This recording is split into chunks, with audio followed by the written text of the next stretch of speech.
Assalamualaikum warahmatullahi wabarakatuh. Perpindahan Benda Pasi Panji ke Purwokerto memang menerbitkan berita-berita mistis.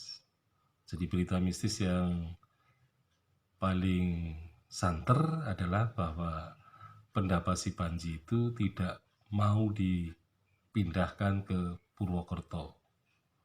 Jadi sebenarnya cerita mistis ini menandakan bahwa masyarakat Banyumas tidak begitu merestui perpindahan Benda Pasi Panji itu.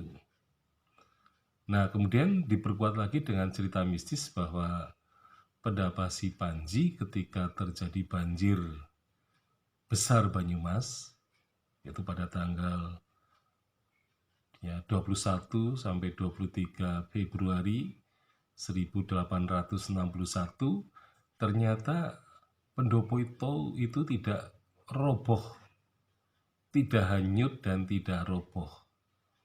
Bahkan banyak penduduk yang tidak sempat menyelamatkan diri, kemudian naik ke atap pendopo, maka mereka merasakan bahwa pendopo itu seolah-olah telah terlepas dari fondasinya.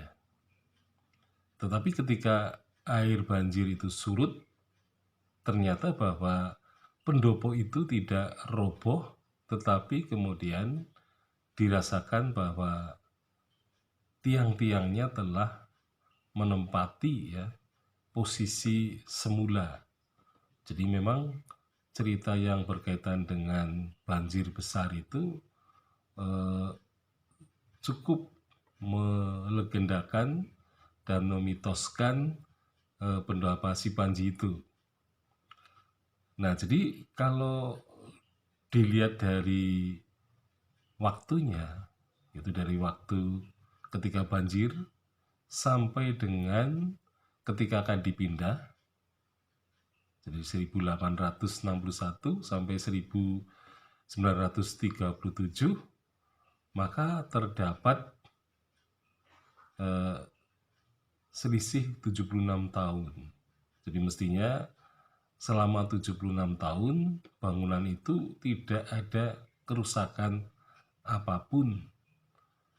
Dan memang kemudian setelah dibongkar dan akan dipindahkan ke kota Purwokerto, ternyata para arsitektur, para arsitek yang membongkar itu melihat kenyataan bahwa bangunan Benda Pasi Panji di Banyumas itu ternyata tidak menemukan sedikit pun kerusakan pada bangunan itu.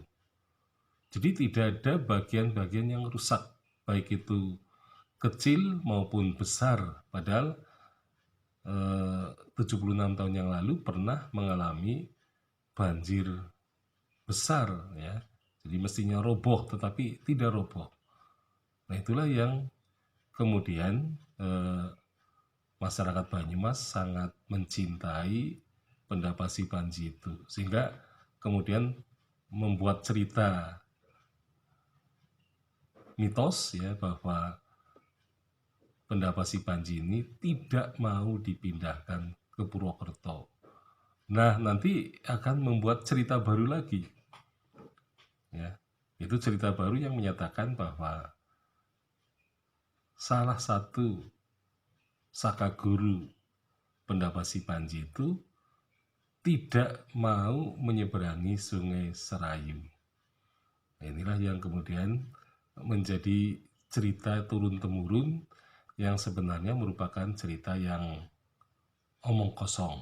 Dan nanti kita akan bicarakan lagi mengenai itu, karena sebenarnya bangunan si Panji tidak mungkin dibawa keliling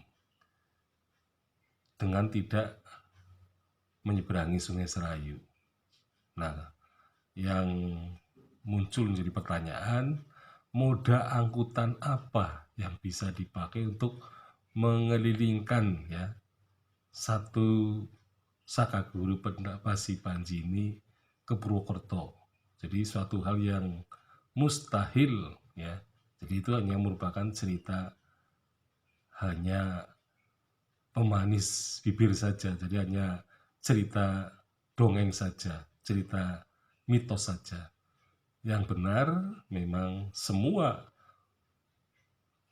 bagian dari bangunan si Panji itu dipindahkan ke Purwokerto dengan melalui jembatan Sungai Serayu di Kota Banyumas. Jadi tidak ada yang berkeliling gitu ya. Jadi itu hanya cerita isapan jempol belaka. Sekian, Assalamualaikum warahmatullahi wabarakatuh.